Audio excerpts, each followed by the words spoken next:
नियम कर्म का तनवा कौने बनवा। इसीलिए बाबूजी इस धरती पर बल विक्रम बेनु दधीच गए और उपारत है गए जिन भारत ठाना। पाल गए बलराम गए जकरे कखरी 10 शीश समाना। चाहे दुर्योधन जंग गिरे ते 64 कोस में छत्र समाना। है धरा का प्रमाण यही तुलसी जो फरा सो झरा जो बरा सो बुताना। पंचौ जे फरा है उझरी आ जे बरा हो एक दिन बुताई। यही धरती के नियम आटे। अगले बंद में कवि ने और ऊंचा भाव दिया है मास्टर।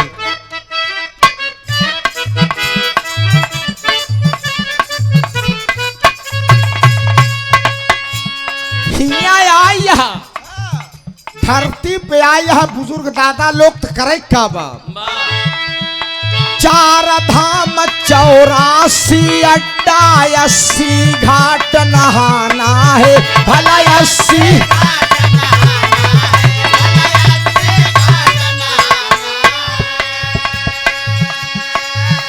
कहे यार बाबू हमारे 4 धाम गाँव है। 4 धाम 84 अड्डा मतलब कर्म के अनुसार 84 लाख योनियों में भ्रमण करना पड़ेगा। खुदा न खास्ता भगवान खटकिरवा बनाए देन तब क्यों गरमाए के एक लोटा पानी डाल दे पूरा परिवार। इसीलिए अच्छा कर्म करो मेरे दोस्त। आदमी चला जाता है कीर्ति अमर होती है। सावनी गुजर जाने के बाद तब जल की कदर होती है। 4 धाम 84 अड्डा 80 घाट नहाना है।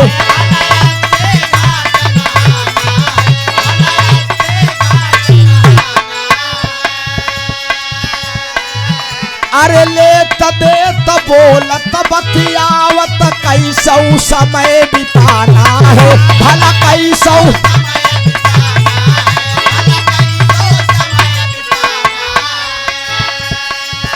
अरे मिट्टी का है कारोबार फिर मिट्टी में मिल जाना है भला।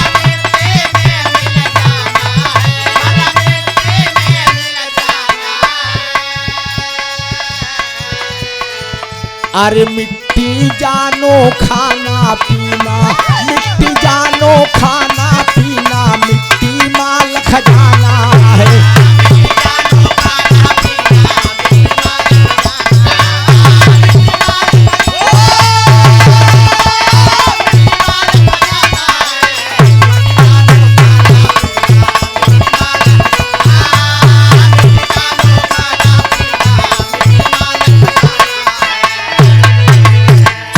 मेरे दोस्त मिट्टी जानो खाना पीना मिट्टी माल खजाना है। इसीलिए जाग जाओ।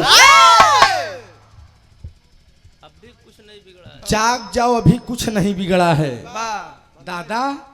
जाग जाओ कुछ बिगड़ा ना। जब भी जागो तभी सवेरा। अपने भगवान के याद कैले जिंदगी संवर जाई। नहीं धरती भेजे हैं पूछी कस भैया सरोखन भाई तो का धरती भेजे रहे का करे बरे। दूसरे के मेड़ जोतई बरे दूसरे के भैंस खोल लिया। जर्रे जर्रे का हिसाब होगा बाबूजी।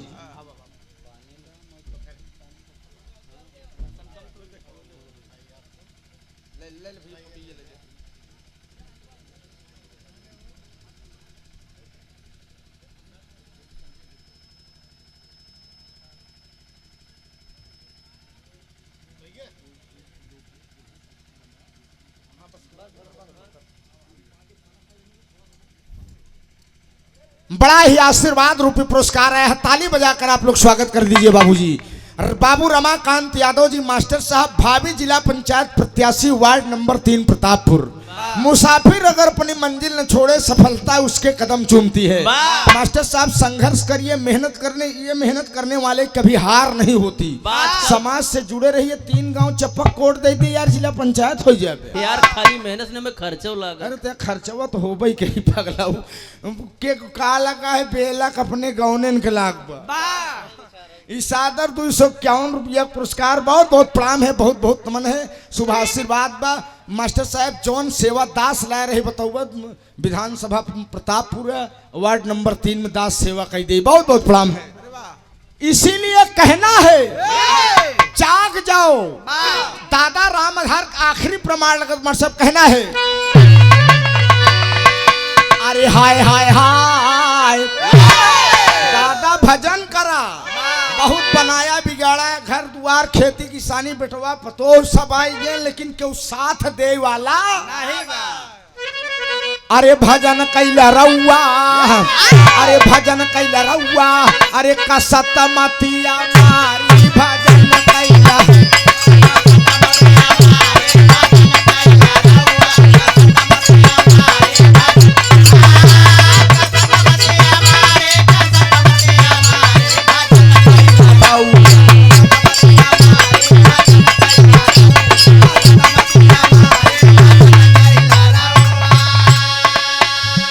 भजन करा कसत मथिया मारी भजन कैला रउआ। हिया मोछा दे बैठे कहने यार हम मन से दुई दुई लवंडा कुछ समझ पाई नहीं। लेकिन चाहे मर्द हो चाहे स्त्री हो, जब इस दुनिया से जाएगा तो उसकी आत्मा जीवात्मा बाबूजी दुल्हन के रूप में अपने परम पिया के पास जाएगी। हमें नहीं हरवा छोड़ाई दी है बालम बालम।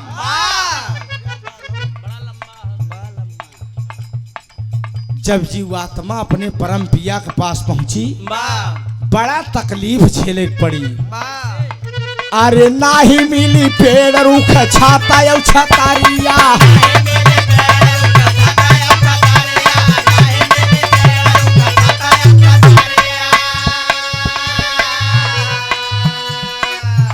अरे बड़ा दुख सहब्या सुनाया मकई नगारिया।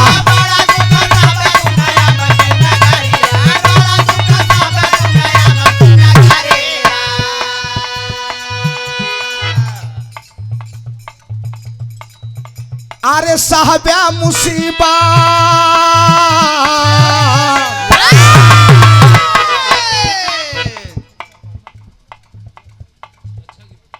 आप बिरहा गायक कलाकार अशोक यादव जी और एडवोकेट साहब वकील साहब लच्छा गृहणिया की धरती से नहीं काम सही वो गलतम लहावत है बिरहा जना चलते ही। सुंदर पुष्पहार 100 रुपया पुरस्कार है।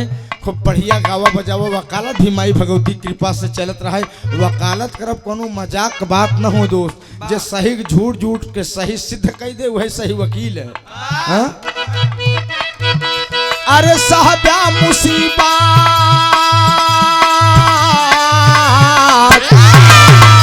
अरे साहब्या मुसीबत हुआ चाली न लबारी भजन कैला रउआ।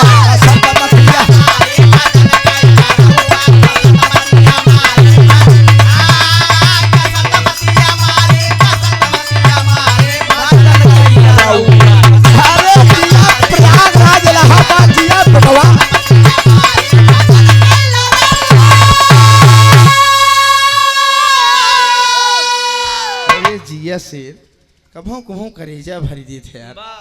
ए बाबू साहब्या मुसीबत हिया वकील साहब कहा साहेब आज गेहूं सींचत ही तारीखे न आई पाऊ, तारीखिया हमार देख दे उबत 500 वकील साहब सोचन मुक्किल ठीक मिलब आज 500 काम, लेकिन भगवान के अदालत में एक कौन चली भाई साहब। हिया का अदालत का मतलब भाई आज से आओ। अदालत का मतलब हिया वाली अदालत का मतलब बताओ तो अशोक भाई बुरा ना माने।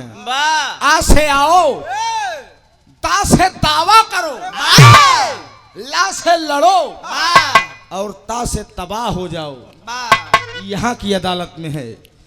मेरे दोस्त तू रोटी कम खाए मिले लेकिन मर मुकदमा ससुर करो अच्छी चीज थोड़ा हुआ। अब वकील हरे गरियावत है सरवा दुकानदारी बिगाड़त नहीं भाई साहब ऐसी बात नहीं ने। हाँ अंतिम लाइन में कहना मार साहब,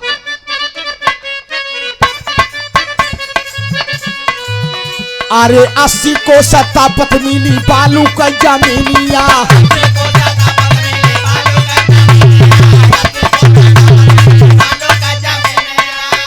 80 कोस कोस कोस पे पानी बदल 3 कोस पानी, वाह एक कोस पानी बदल जा, 3 कोस जाबत बोली भाषा बदल जाई। तोरे लो आउ जन कहती जाए भांडिया उंडिया कहती और बहू और बाबा हमरे काम कहीं कह बाचू आओ बचवा का हाल है लल्ला और कौसामी में जब और गदेल लोग गदेल लड़किया गदेल डब्लू मास्टर आओ का कहूँ कहूँ पंडित कहा थे अशोक कहती जैसे बिरादरी कुछ भी हो पंडित कहूँ पंडित। अरे बाबू गौर करा 80 कोस तपत मिली बालू कई जमीनिया हिया एक परक बिना जूता चप्पल नहीं चलता है। मेहरारू इतनी फैशनेबल होगी यहाँ दादा हर एक जमाने में भाई साहब मेहरारू जब तक रसोईया में खाना बनवे रसोई से बाहर न आवे आ तो संडिल पहन के रुचि कान में मोबाइल लगाया है का करा था आज मन नहीं लागत में मसाला वहीं ससुर जरा जा मसाला वहीं जरा जा तो भाई साहब बताइए रसोई में लक्ष्मी का वास होता है।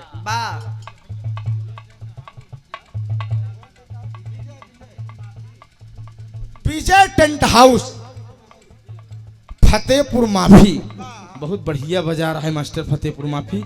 ई पूरा टेंट हाउस आप एक लगा है ना विजय भैया आपके मौसी के यहाँ ठीक यार मौसिया का रिश्ता बड़ा अनमोल होता है। ये 100 रुपया पुरस्कार माई भगवती कल्याण कैसे रतिये जब तक प्रोग्रामो हो 4 छत परचरवा करवाई ले है मौसिया ने ते आई ना है यार बहुत बहुत प्रणाम है बहुत बहुत नमन। अरे बाबू 80 कोस तपत मिली बालू कई जमीनिया और मास्टर अरे सोच सा महिला का हवा घर ब्या पूछा रानी सोच सा महिला का हवा घर ब्या पूछा अरे साहब्या मुसीबत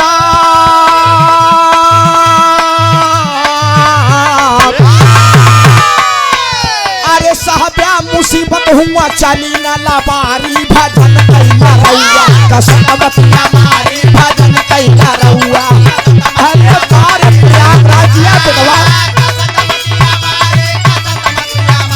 भजन कैला रहुआ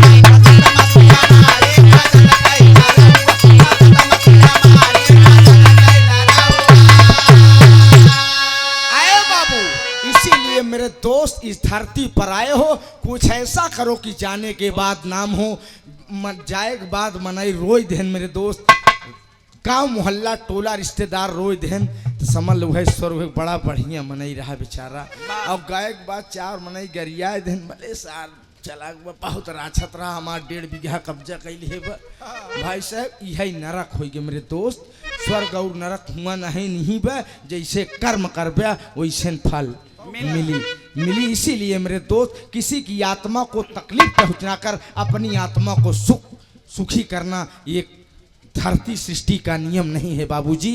इसलिए आए हो 4 दिन की जिंदगी है हंस लो मौज कर लो घूम लो टहल लो आस्था प्रेम स्नेह बना कर रखो बाबूजी और धरती से कुछ जाने वाला नहीं है। आज मैं पूरी पार्टी समेत आप ताराचंद गुप्ता जी के पूजनीय चाचा श्री को भावभीनी श्रद्धांजलि अर्पित करता हूं। स्वर्ग से इस परिवार के बगीचे को आप सींचते रहें। मैं बहुत बहुत प्रणाम करता हूं नमन करता हूं। आपके आशीर्वाद से यह आयोजन सफल हो। जितने सकल पंचायत हैं सबके श्री चरणों में कोट कोट प्रणाम कहना है।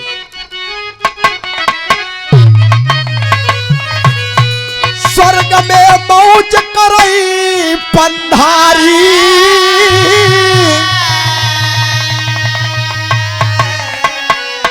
कविता फूल चंदने ढारी तरा के सयादो बाना दानावा कौने बनावा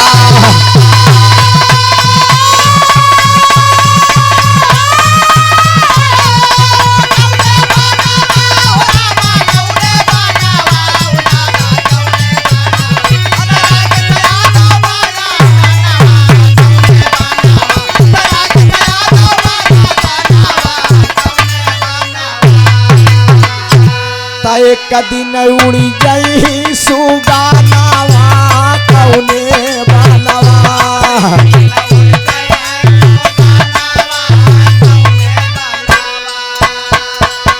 बहुत बहुत धन्यवाद। धन्यवाद, बहुत बहुत प्रणाम। अब आदरणीय रुचि यादव जी से गीत का आनंद लें। गावे बजावे बोले में कोनो गलती होगी हुई अपन भाई बेटा बच्चा समझ क्षमा करा। मेरे दोस्त शांति का दान देंगे, शांति का आशीर्वाद देंगे, आशा नहीं विश्वास है। बिरहामानंद जी बहुत बहुत धन्यवाद।